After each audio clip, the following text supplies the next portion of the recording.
मनुष्य का भाग्य कब लिखा जाता है? ये सवाल जीवन के उद्देश्य और उसकी दिशा के बारे में गहरे विचार को दर्शाता है।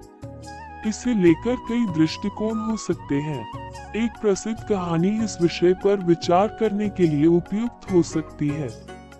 कहानी भाग्य का निर्धारण। एक गांव में एक साधु बाबा रहते थे। उनके पास हर कोई अपनी समस्या लेकर आता था और वे सभी को शांति से सलाह देते थे।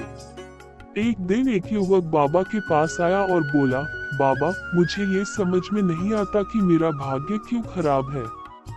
मैं कड़ी मेहनत करता हूँ, लेकिन कुछ भी सही नहीं हो रहा। साधु बाबा मुस्कुराए और बोले, तुम्हारा भाग्य उस समय नहीं लिखा जाता जब तुम जन्म लेते हो, बल्कि वह उस समय लिखा जाता है जब तुम अपने कर्मों के साथ अपने निर्णय लेते हो। युवक ने आश्चर्य से पूछा, कर्मों का क्या मतलब है? साधु बाबा ने समझाया, जब तुम किसी स्थिति में सही निर्णय लेते हो, अच्छे कर्म करते हो और अपने प्रयासों में ईमानदारी दिखाते हो, तब वह भाग्य को नया रूप देते हैं। जीवन का भाग्य और मार्ग हमारे कर्मों से बनते हैं। तुम्हारा भाग्य तब नहीं लिखा जाता जब तुम जन्म लेते हो, बल्कि वह तब लिखा जाता है जब तुम अपनी जिम्मेदारी समझते हुए सही रास्ते पर चलते हो।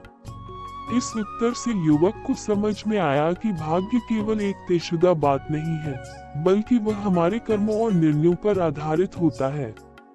अगर हम सही